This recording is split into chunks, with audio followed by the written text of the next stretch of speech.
We're super excited. Today's opening day, obviously. Everybody loves the Mariners. Everybody has very high hopes for the Mariners. Should we be as excited? I think we should, especially after last season, Spike. Well, that's my concern is what's going to make this city happy. You think if this team goes beyond 98% of the Major League Baseball teams and doesn't get to the promised land, is it a failure this year? No, don't talk like that. Just Don't enjoy talk the like ride, that. right? Yes, enjoy the ride. But if they don't win, it's going to suck. We have a guest on with us right now. Full disclosure, this is a buddy of mine, but I'm so excited to call him a friend. This is Aaron Goldsmith. If you watch TV and you watch the Mariners, he's the lead broadcaster, and he's your play-by-play guy. Aaron, welcome to the show. Dude, Jake, Spike, man, it's great to be with you guys. I give you permission to just enjoy the season, Spike. Thank you. Just enjoy the ride. And that goes for everybody in the audience. Everybody. Yes. Just enjoy the run, man. Let's start right off. You just got back in from Arizona, which is why you look so tan, and we look like we're in Norway right now. How's the team look? What's your expectations with this opening day? What do you think? Team looks great. They're, in generally speaking, pretty solid health. A couple of guys banged up come here opening day. But overall, pretty solid in that realm. I think this is a team that has expectations of hoisting a trophy at the end of the season. This is a team that feels like they have everything that it takes to not only win the division, not only win the league, but to win the World Series.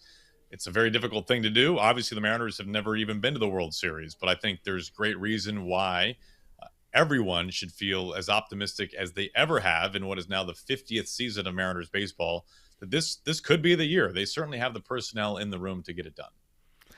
I love that 50 is that magic number. And the Seahawks did okay last year with a 50 on their jersey. Maybe that's what's been missing, is that little patch, because that's I'm being facetious, but it's a nod to history. Yeah. You know, this team realizes that this city has been a dedicated fan base with some highs and lows, but patient beyond belief. We're the last team in baseball that's never played in a World Series. And like you said, they got all the tools. This ownership has stepped up and given coach what he needs and the players the support that they need. This is it. This feels like it. It does feel like this could be it. I mean, there's a lot of teams that feel that same way, and obviously only one team can win it all.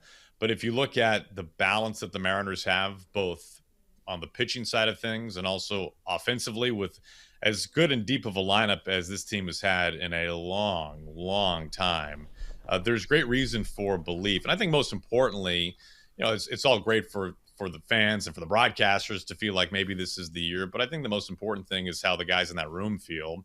And let's face it, there's not maybe there's a couple of teams in baseball who go into the year knowing that they're not going to be able to win it all. But for the most part, right, every team, when they break spring training, they're feeling like, hey, this could be our year. And they should feel that way. They're the ones with the uniforms on. But as close as the Mariners got last year, 8 outs away from getting to that first ever World Series, they believe that they can get it done this year. And they should feel that way. They are remarkably talented. They have a ton of what I would just call dudes in that clubhouse, guys who are billboard guys that you want to get off the bus first because they're that good of a player.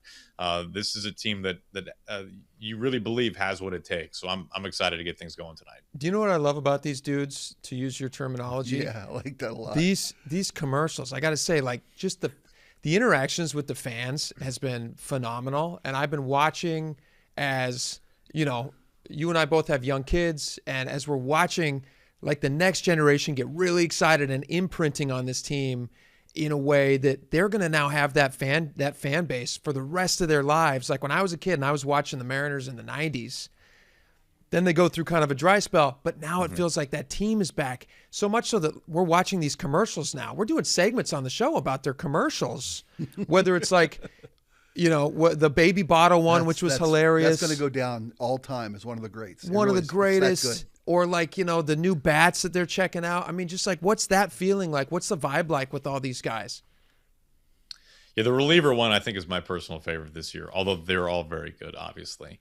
I think one thing that we can't take for granted, and I do try to kind of pinch myself and remind myself about this honestly on a pretty regular basis, is that this is as likable of a team as you can really ask for in any sport. And it's been that way, I think, for a while at this point. if anybody ever has any interactions with these players in the media or kids getting autographs, it really is about as genuine of a group of 26 men as you will find in sports. Not only that, you have, Jake, to kind of what you're just saying, you have players who are going to become generational icons for fans in the Northwest. The Julios, the Cals. On the pitching side, you have numerous starting pitchers in particular to choose from. You have a guy who's maybe blossoming into the greatest closer this franchise has ever seen in Andres Munoz. I mean, the list kind of just goes on and on. And there's that bridge, right, from the 90s to now, and Dan Wilson, who was a part of those magical teams yesteryear and now is ushering those teams to the playoffs in present time. So it really is, it's a remarkable group of people who comprise the Mariners right now. It's really, and I mean this sincerely, it's as great of a blend as you will find of the people and the player and what the Mariners have going right now, which I think makes them just so easy to root for. Because I do think, although people listening do not know, for example, Cal Raleigh on a personal level, I think he's had a microphone in front of his face enough times in the last couple of years in particular that who Cal Raleigh is as a guy shines pretty bright. And he's one of us. You can tell he's one of us. He hits 60 home runs, and you root for him because he sells porta potties too. Because he's a pretty he's real got guy. a big butt. Right. I really am jealous of Jake's the moment in your life, because you mentioned how you bonded with that 90s team. Yeah, for As sure. a kid, you set these lifetime passions about the game. And my kids are grown and moved on to their own lives. You get a chance to share that with your boys, that generational connection that baseball delivers better than I think any other sport. Yeah. I still remember when I was a kid, I'm going to say crystal clearly, although we all know that like memories are kind of like we make up half of them. We work them. Yeah. But I remember watching as Edgar hits the double, and then Griffey slides into home, and then that phenomenal shot that everybody has a paper somewhere stacked away in storage somewhere of Griffey at the bottom of that pile looking up. And that smile. Yeah. And I remember running out onto our deck when I must have been 12 at the time or something, cheering and yelling. We were watching on, like a 25-inch Zenith TV and then running outside, getting excited, yelling. And all my neighbors are doing the same thing. Everybody's just yelling, excited. And then this last season when I'm watching, Gino, unfortunately, who's not with the team anymore, but when he hit that grand slam, my son runs out on our deck and he's screaming, and he's almost the exact age that I was when Griffey was sliding into home, and I'm just like having this surreal moment of like, oh my gosh, this is the best part of sports, is we get to relive these experiences and watch our kids have them all at the same time. It's super fun thinking about this team this year. Hey, real quick, Aaron, the World Baseball Classic, plus or minus in your mind for the spring training experience and what spring training is supposed to accomplish? Well, I guess it depends on who you're asking. If you're a fan, it maybe stunk if you're coming out to Peoria to watch the Mariners play and half the Mariners are gone with their respective countries playing. Like, that might have been a little bit of a bummer.